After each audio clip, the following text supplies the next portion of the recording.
Pucks with Haggs is brought to you by Prize Picks and the Game Time app. Welcome to another edition of the Pucks with Haggs podcast, powered by Prize Picks, the exclusive daily fantasy partner of the CLNS Media Network. I believe this is the 130th episode of the Pucks with Haggs podcast.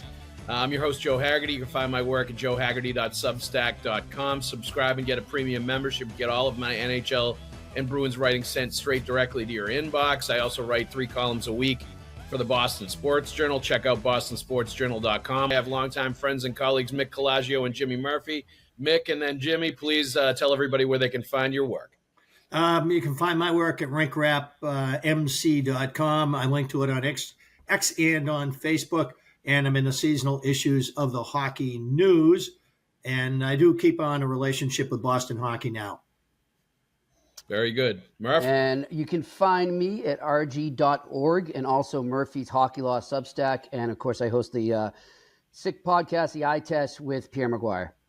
How is Pierre doing these days, Murph? He's doing great. He's in heaven. Once hockey's back, Pierre is loving it. But, I mean, he's on the ice all summer as well, coaching college kids and prospects. So he is a rink rat, and he's, I think, already got 4 college hockey games under his belt this season. So that's awesome. Where was it? Was it Belmont Hill? I used to see him all the time. Yep. His kid Ryan was playing there, and Ryan is actually now just transferred through the portal to Northeastern from Colgate. So he is playing for Northeastern, and you can see him over at Matthews Arena now. I'm sure Pierre will be at every game.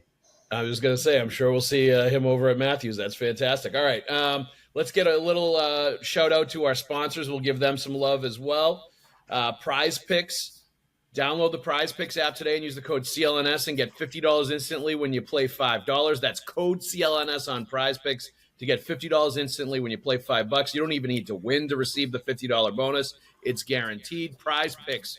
Run your game. Also, take the guesswork out of buying tickets with Game Time.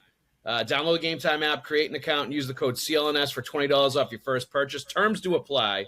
But again, download the Game Time app, create an account, and use the code CLNS for $20 off your first purchase. What time is it, Mick? Game time. Game time.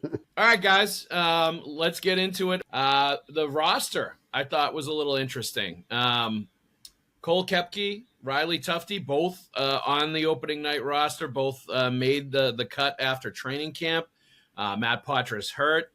Tyler Johnson is unsigned to this point and still in Boston, did not make the road trip with the Bruins. There's a couple of defensemen, Regula and Ian Mitchell, that are hurt too as well and kind of hanging around. But for my money, the forwards are where it's most interesting. And it looks like Cole Koepke is going to be on the 4th line to start the year. And really, he had a good training camp and showed his speed, kind of was embraceful of the tenacious 4th line role.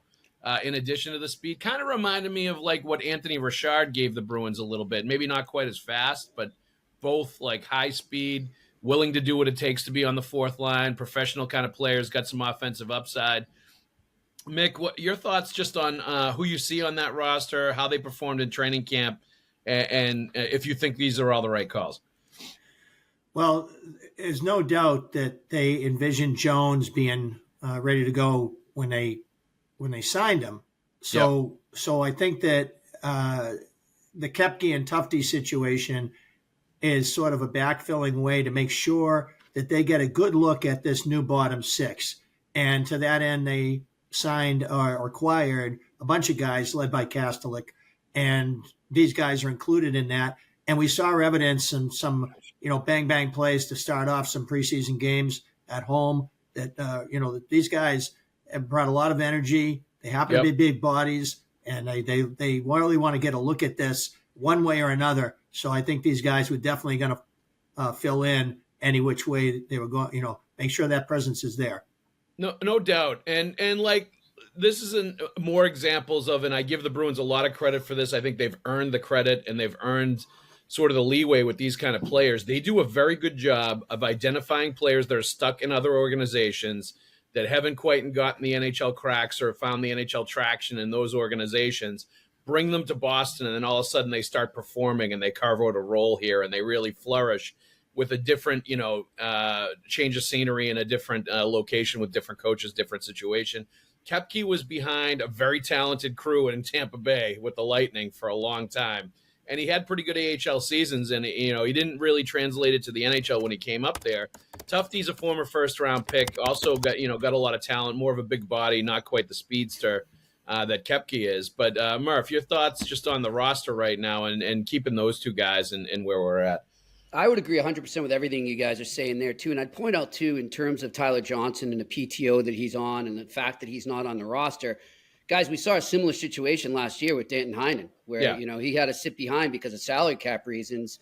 Yep. And you look at the Bruins right now, according to Park Peter, $145,261 in cap space.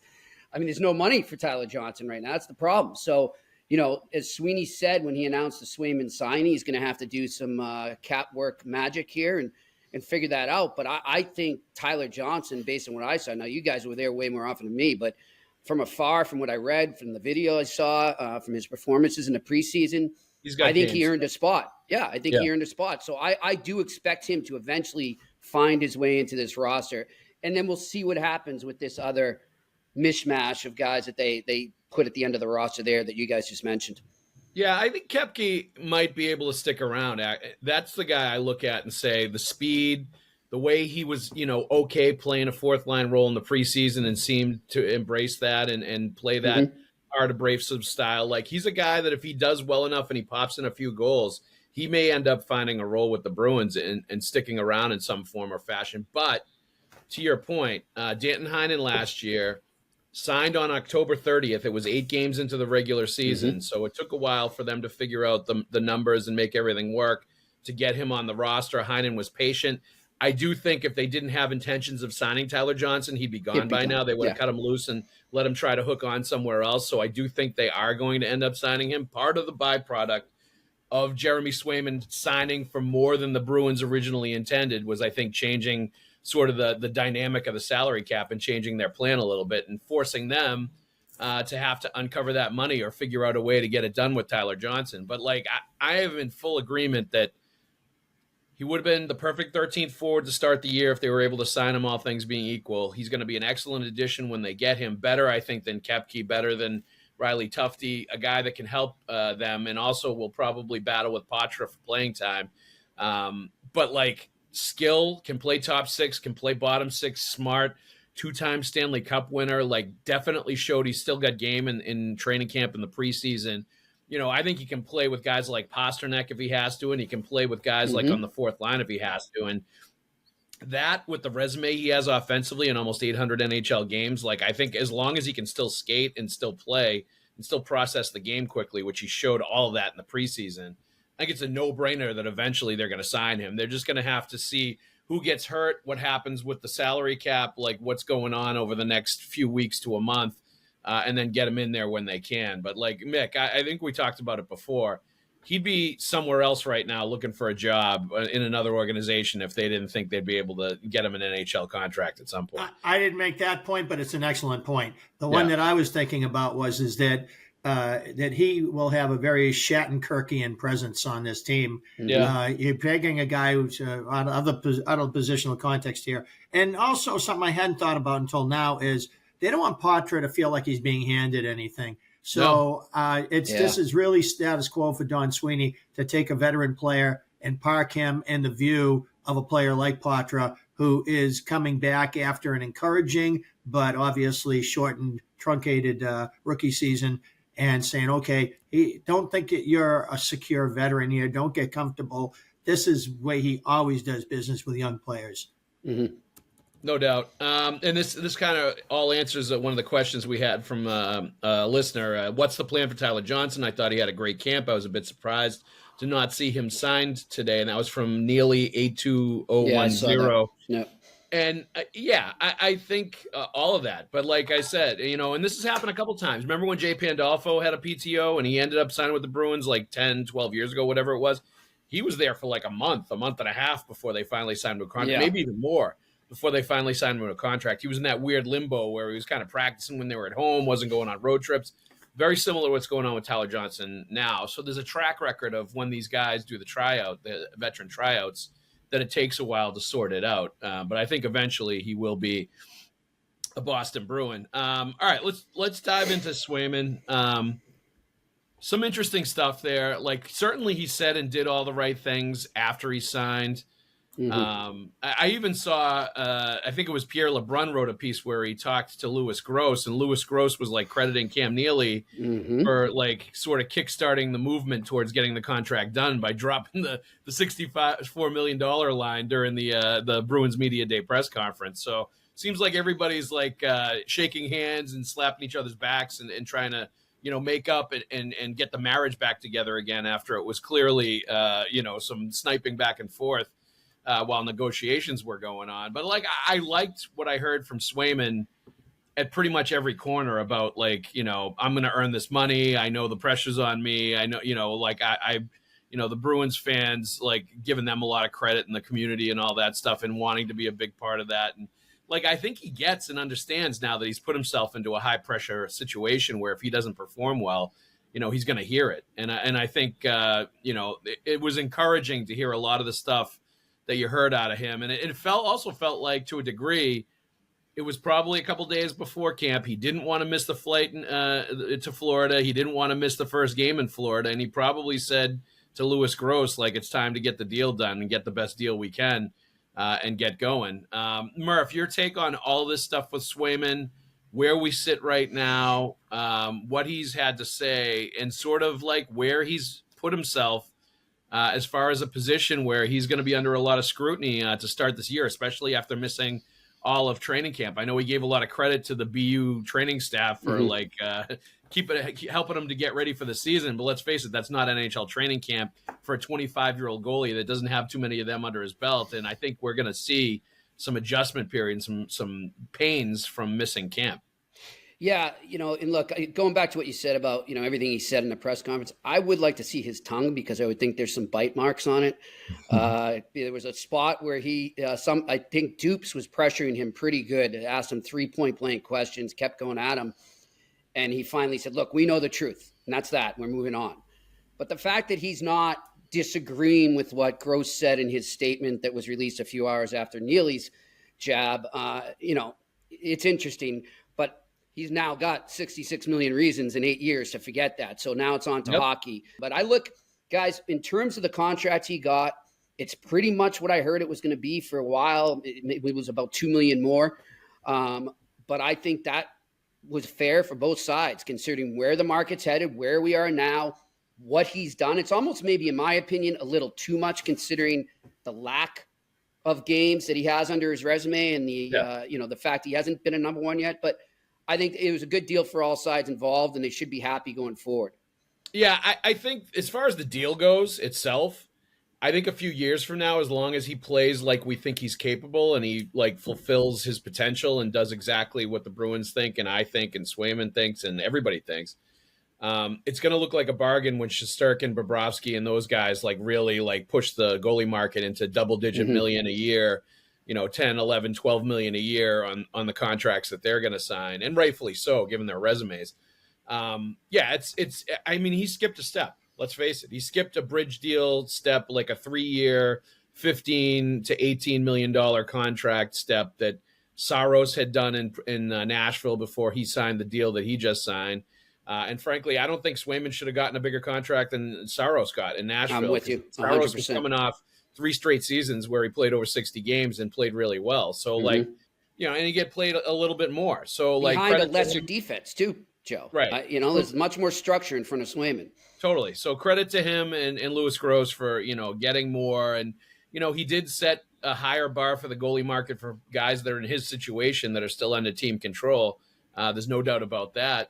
But I do think, it's going to be looked at as long as he plays the way he's supposed to. It'll be looked at as a bargain 2 or 3 years down the road. And they've got him signed for a long term. So as long as he can play 60 games a year and maintain his performance, I think the Bruins are set and they're in a really good position and will be moving forward. Prize Picks is the largest daily fantasy sports platform in North America and the easiest and most exciting way to play daily fantasy sports.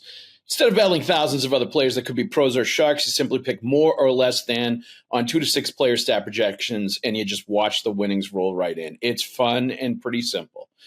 Prize Picks is the best way to win real money this football season. Which players are going off? Which ones aren't? Make your picks in less than 60 seconds and turn your sports opinions into real money all season long on Prize Picks. I love Prize Picks because I'm going to take some of my observations from other fantasy football and throw them right into Prize Picks.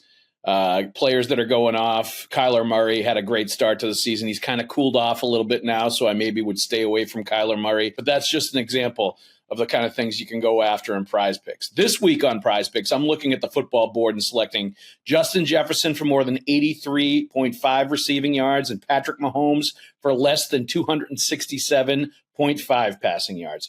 Tyreek Hill for more than 97.5 receiving yards and Saquon Barkley for more than 67.5 rushing yards. You can now win up to 100 times your money on Prize Picks with as little as 4 correct picks. Prize Picks also offers weekly promotions that can lead to big payouts like Taco Tuesday. Each Tuesday, Prize Picks discounts select players' projections up to 25% to provide even more value for your lineups. Download the Prize Picks app today and use the code CLNS and get $50 instantly when you play $5. That's code CLNS on Prize Picks to get $50 instantly when you play $5. You don't even need to win to receive the $50 bonus. What's better than that? It's guaranteed. Prize Picks. Run your game. All right. A couple questions here from listeners. Araxmus on Twitter/X. So is Lysell a bust? Why isn't he up with the team? Murph. So, I'm sorry, say that again? He said, so is Lysell a bust? Why isn't he up with the team? I think cap reasons could be involved with that again. I thought he had a better camp than he's had, but I'm with the, if what I'm thinking is true, that the Bruins are we need to see a little more. We need to see a little more, oomph from him, a little more two-way hockey from him. Yeah. I'm with them. Unfortunately, he hasn't done it on a consistent basis. And that's why, in my opinion, he's back there. And same with Merkulov. I think they're both very skilled players, but I think in terms of what the Bruins are looking at, we started off talking about the bottom 6. Do you want those guys really in the bottom 6 where it's not their style of hockey, where they're not going to get as much playing time and as much opportunity? Or do you want them playing a more prominent role for a bit to start the season down in Providence? I'd go with the latter. Yep. Mick, Lysell? I was underwhelmed. I know that he was better last season than he had been the year before. I know his season got cut short. Came back, tried to play in the playoffs. It wasn't gonna work. Good for him that he tried with this offseason. I was hoping for more. I think the Bruins can live with any young wingers' defensive lapses if they do what they do well and they do it hard. And that's what I didn't see from him. Yep. I didn't see him playing through the game. I saw him playing around the game, looking for open space where he could go fast that led to nowhere. And it just, other than that one power play goal, Patrick Brown scored a gorgeous goal against the Kings in Quebec City. It was a headman pass, I believe, by Zadorov. Yep. He goes in, he splits the defense. This is a guy without NHL speed who's hanging around because he's a great role model. He's the Chris Wagner of the era.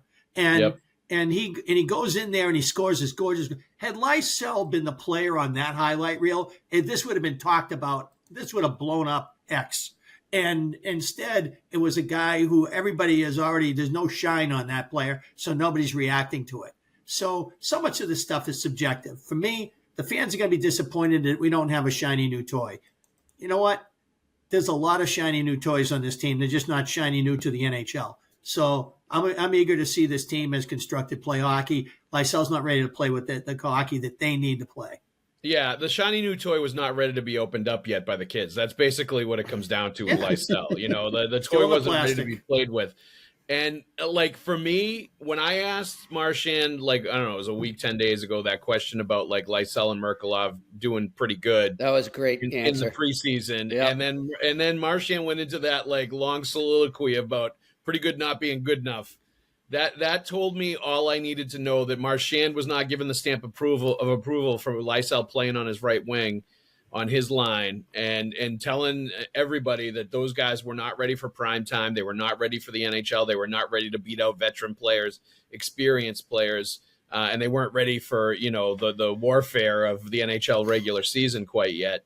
That at that point, I said neither one of those guys is making the team, and I think they were sent down pretty shortly afterwards, en masse with the rest of the players down to Providence Bruins training camp. So they were okay. Maybe they were a little bit better at spots, but I still don't think they were good enough to win jobs and to really threaten for the Bruins to like ship other players off somewhere else in order to make room for them. And that's fine. They're still really young.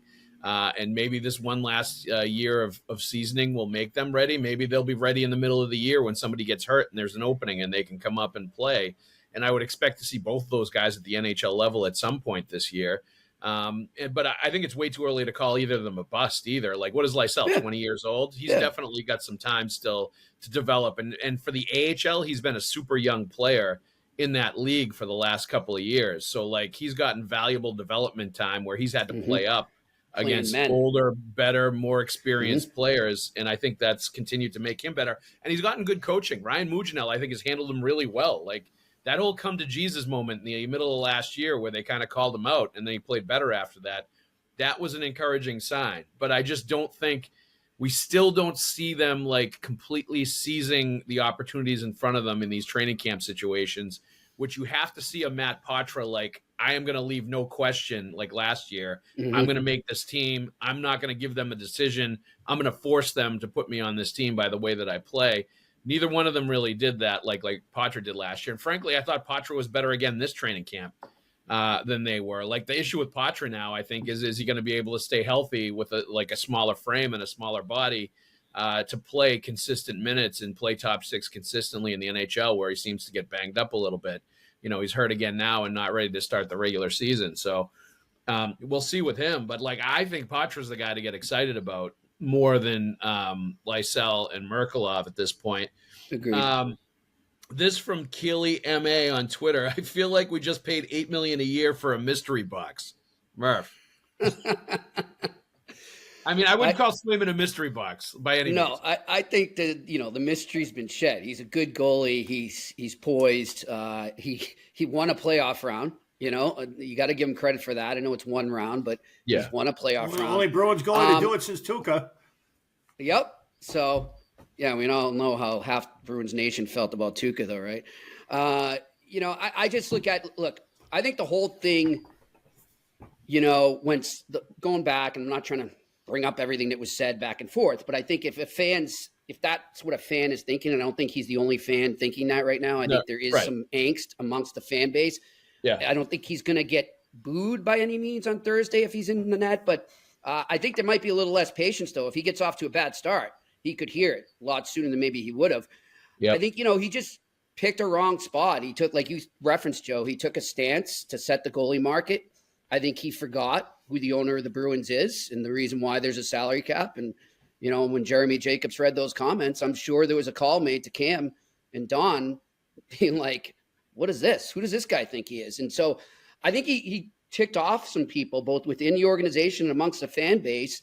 And there's going to be a little of that as we navigate through the first month or so of this season to see how people react to his performance if it's not up to where it needs to be with that shiny new contract. So I think that'll be interesting there, but he's no mystery. This is a good goalie, and it may take a few games to shake the rust, but I think eventually he's going to be one of the best goalies in the league this year.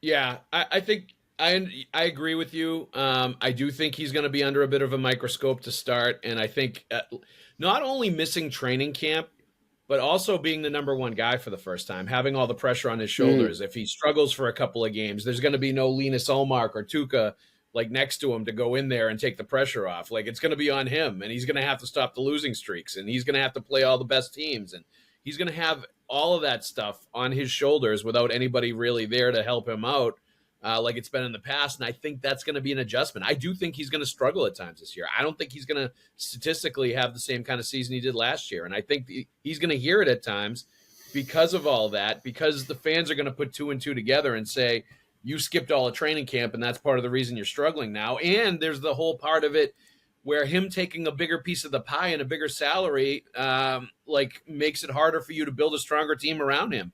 And fans will be like, look, we couldn't get this player or that player because you needed $8.25 million a year, and you couldn't take the 6 that you probably should have taken for the next 2 or 3 years. Like, I think all of that is going to be like part of this calculus of a lot of pressure being on Jeremy Swayman, and him potentially hearing some stuff from fans if he struggles a little bit. And I think at times he probably will struggle, just given all the circumstances involved. This is from Mike Doherty, Mick, on Facebook. I was always a Swayman fan until now. Going to be tough for him in Boston if he does not produce. Would have given him some flexibility before now, but I want results. May have tied our hands for keeping other players. Mick, your thoughts just on what Swayman is facing and sort of where we're at right now? I think it goes with the territory. I've already heard people turn on McAvoy because of the money he makes. Plenty of them. So I think Swayman's no different, and I don't think it's going to matter whether they lose 7-5 or 2-1.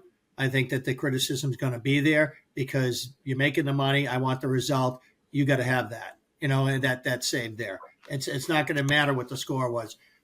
So slow and steady wins the race is Don Sweeney's kind of style of management, where you play very consistently. Neely kind of jumped in and kind of did more of a Mike Milbury, where he stirred the drink, and Louis Gross giving him public kudos for that and getting this done somehow and breaking the stalemate. Somebody had to speak, and somehow it all worked out, and they're patting each other on the back and saying all nice things. And maybe that's Louis Gross really trying to piss off Donnie because, he's a guy who's been trying to be steady Eddie, keep a tight lip, keep it out of the press, do all these things. And even Louis Gross said, I don't negotiate in the press. So now all of a sudden he's crediting Neely for negotiating in the press. Yeah, everybody's forgiven. Everybody, the only guy here who's probably wondering why he kept his mouth shut for 2 months is Don Sweeney. Right. So he's well, because there's got to be a sane person in the room, Mick. I think that's what I guess so. Bad cop. Even he said spitting up on yourself podcast, and he got his digs in too when he wanted to. So he rolled around in the mud a little bit too. All we needed was Harry Sinden, Mick, right? I think he's the Michael Bluth. He's the Michael Bluth of the Bruins. Yeah. So, Murph just sent this to me. Kevin Weeks, our good buddy on Twitter, just reported that the Rangers' offer of $88 million over $11 million a year, so $88 for 8 years to Shesterkin was rejected. So that's and that would have been the highest goalie contract in NHL history. So this is what I'm talking about. Like when Shesterkin signs for like $12 million a year, and when Bobrovsky's up and he signs for like a massive deal, the Swayman contract is going to look a lot better, provided that he can prove that he can maintain his performance mentally and physically, playing 55 to 65 games. That's like the only hurdle, the only thing he has to prove. He's already proven he can play in the playoffs, although I'm not going to give him a full check mark for only winning one round and beating the Leafs and then getting to the second round. So, he's still going to have – I think he can't give himself check marks until full check marks until the Bruins win the Stanley Cup. There's only one team that gets the check in the playoffs, and that's the team we're lifting the cup at the end. But he did really well for a month last year, played well in a couple of rounds.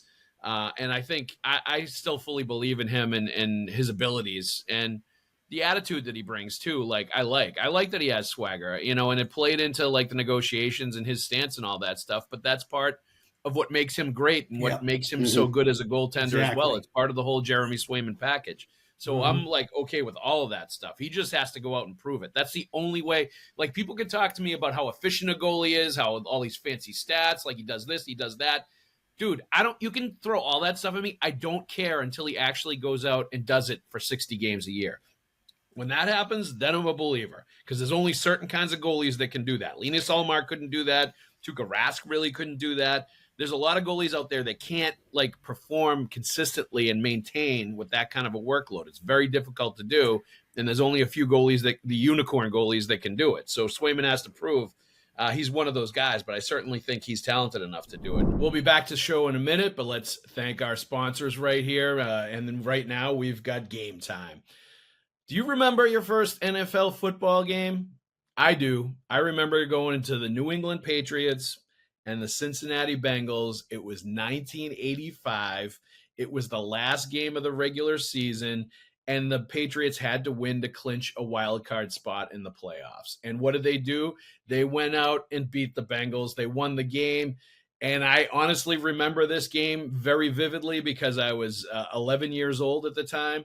And after the game was over, all the fans stormed the field, ran down, ripped off the goalposts, and carried it right out of the stadium. I wanted to go down and do it and join the crowd. My dad said, absolutely not. There is no friggin' way you're going down there. And that was my first memory of seeing an NFL football game live. It was an awesome game. It was back in the Tony Collins, Steve Grogan, Tony Eason era, Stanley Morgan, all those guys, Andre Tippett. Great time to be a Patriots fan. But that brings me back to game time and going to NFL football now and going to a Patriots game at this point and how great that is. Wouldn't you want to have tickets to any of those games? Well, that's what you can get at Game Time. You take the guesswork out of buying tickets for NFL football, for Major League Baseball, for concerts, for comedy, for whatever. You take the guesswork out of getting those tickets with Game Time. Download the Game Time app, create an account, and use the code CLNS for $20 off your first purchase. Terms do apply, but download the Game Time app, create an account, and use the code CLNS for $20 off your first purchase. There's so many great features with Game Time. All-in pricing, toggling this feature shows the total up front with no surprise fees at checkout. The lowest price guarantee or Game Time will credit you 110% of the difference. Game Time ticket coverage, your purchase is covered with the most flexible customer service policy in the ticketing industry. Game Time is the gold standard when it comes to buying tickets for pro sports, for entertainment, for anything. So I'm going to tell you one more time. You want to download the Game Time app, create an account, and use the code CLNS for $20 off your first purchase. Download Game Time today. What time is it? Game time. Mick, we'll start with you. Just your thoughts on the Bruins at the start of the season here. What your expectations are, what you believe they can be, strengths, weaknesses, just sort of your breakdown or your 3-minute breakdown of the Bruins. I love that they got a centerman. I love that they got a left shot defenseman who's physical. I feel like these are critical elements. Every team's playoff strategy since the Islanders in 2021 has been to throw missile hits at Charlie McAvoy on their retrievals. And Zadorov will not have to go out of his way to run some picks. He can do it without looking like he's doing it, not take the penalties. If you take a penalty, keep on playing your game. Accept the penalty, keep on playing your game, win the war, even if you got to lose some battles.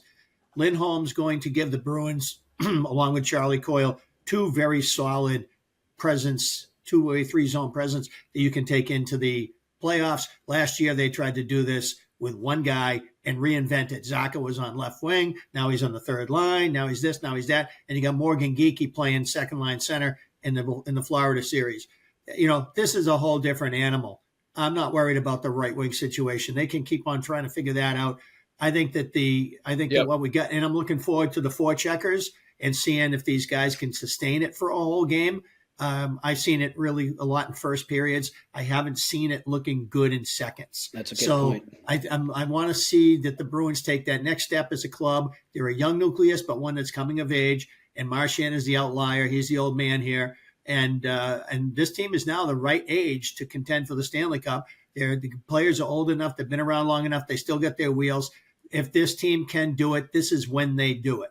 Mm-hmm. Yeah, this is the time. There's no doubt about that, especially after investing heavily into the roster like they did last summer with Zadorov and Lindholm. And just Zadorov, like on him alone, more skill than I thought he had. Definitely the vision is great. The passing and the way he sees the ice in the offensive zone and coming up the ice. A little Pronger-esque. Really good. And the one thing I love about him, watching him now, because you know the hits and the physicality and like all that stuff is going to be there. When he goes back and retrieves the puck, he keeps guys on his hip and on his back and basically carries them down the ice while he's carrying the puck. He looks like a lion that's got like a couple hyenas on him, and he's just like shaking them off as he's going down the ice with the puck, and like doesn't bother him at all. It's like, you get away from me, you gnat. And then he just keeps going. And like just to watch how strong and powerful he is with the puck on his stick. And the way he's just like, you cannot get him to panic or get him to do anything like speed up what he has to do. Like there's a calmness and just a confidence in his game when you're watching him that I think is like contagious and is something that's going to be really good for this D group, in addition to sort of his mentality and his physicality and, you know, the attitude that he's going to bring as like the big bad sheriff on that back end. So I really think he's going to make a huge impact on this team, whether he's third pairing with Andrew Peeke or whether he's top pairing with Charlie McAvoy. I think he's going to be a very impactful player for this team. And I agree with you, Mick. I think this is like, now that Swayman's in, I said if Swayman's not a part of this equation, they're a playoff team, not a legit Stanley Cup contender. Once you add Swayman back in with the group that they have right now, this is a legit Stanley Cup contender. This is one of the best teams in the East. This is one of the best teams in a very, very, very strong Atlantic division that has some teams coming on and some other teams that have traditionally been good that are getting older and a little weaker. And it's going to be really interesting to see how that shakes out. But I think the Bruins are going to be absolutely in the middle of it again this year. Murph, your thoughts, 3 minutes or so on the Bruins, your expectations, what you've seen, what you're watching. Well, I'm in agreement with 100% of what you're saying there, Joe. And I'm glad you brought up the Atlantic Division, because that is probably, in my eyes, the toughest neighborhood in the NHL right now. I think it's the hardest division in the NHL. It's the biggest division. We remember the years, like 7 years ago or something, we're always talking about the Western Conference, Central Division being rough and big. Well, now that's the Atlantic Division. And obviously, you look at the moves that Sweeney's made, whether it's been his big splash moves in Zadorov, or it's been some of the depth moves he made in acquiring Kostelic. Size is a concentration here, and it's come into focus, and the Bruins are doing a good job of addressing that. But I look at this team too. I mean, I think if they don't make it to the conference final, they're a bust. That's what I look at this team as right now. They definitely need to be in the Final Four at least, if not in the final. But that's still a tough thing to do with this division and this conference. So we'll see what happens if it all comes together. But I like what Mick said about Zadorov and Lindholm in the fact that I think both signings help players fall more into their natural roles. Yep. Some would argue Charlie Coyle still should be a 3C, not a 2C, but it is what it is. I think he's proven he can be a legit 2C. So it just lets guys not have to overcompensate for what the team doesn't have. You remember Charlie McAvoy during the playoffs last year, and Mick mentioned how some people have been hard on him. He was getting a lot of flack for kind of running around and not having much structure at times. I think now he's allowed to just freelance a little more out there. And it's not going to be as noticeable because he's going to have a guy like Zadorov to compliment, or a guy like Hampus Lindholm. Yeah. And it gives Montgomery and, the guys running the defense, it gives them so much more flexibility. You mentioned switching Zadorov from the first pairing to the third. You can do the same with Lindholm too. I mean, you can do that within a game to game. So it throws so many different options to prepare for the opponent that I think it puts the Bruins in a much better position than they were in last year. Yeah, and I think McAvoy is dynamic enough offensively that they want him to freelance a little bit. I think that's what I'm saying. Yeah, totally. 100%. I just think that there were times where he wasn't able to do that, and he was trying to compensate for not having that big guy there. Yep. Now he doesn't have to worry about that. Yeah, and there's also times where he was beaten by Austin Matthews for a game-winning goal because he was caught napping and he let him get behind him too. So, he made some mistakes too, but I think he definitely I think they want him to freelance more because he's a very skilled offensive guy. And I think, frankly, we're going to see more of that out of Mason Lowry too as we move on, because I think he's got the skill to be able to do that and to really create and to make things happen in the offensive zone. And I think the players that have those kind of skills on D and on the back end, you're going to see them do some unconventional things to create offense and to make things happen. And I think that's something that Montgomery and this coaching staff wants. So I think all that's going to be interesting. But you're going to have a lot less people taking runs at McAvoy, taking runs at Pasternak because Zadorov is around. That's just the way of the jungle in the NHL. When you have that 6'6" defenseman that scares the bejesus out of everybody, you're going to see a lot less liberties being taken. And I think that's why everybody is happy to see him that's on the Bruins roster right now. Because he's going to be a Chara-like presence, even though he's not Zdeno Chara on that team. And I think you have to have a guy like that if you want to be a good team and you want to keep your players in one piece. All right, Murph, Mick, thank you very much. Let's thank our sponsors, Prize Picks. Download the Prize Picks app today and use the code CLNS and get $50 instantly when you play $5. That's code CLNS on Prize Picks to get $50 instantly when you play $5. You don't even need to win to receive the $50 bonus. It's guaranteed. Prize Picks, run your game. Take the guesswork also out of buying any kind of tickets, comedy tickets, concert tickets, sports tickets, any kind of tickets. Even Patriots tickets, if you want to watch that absolute nightmare of an offensive line try to protect Jacoby Brissett, which has been pathetic and sad to start the NFL season. But you can get those tickets too at Game Time. Download the Game Time app, create an account, use the code CLNS for $20 off your first purchase. Terms do apply, but again, download the Game Time app, create an account, use the code CLNS for $20 off your first purchase. Download Game Time today. What time is it, Mick? Game time. Game time. Murph, Mick, thanks for joining us. Always a pleasure.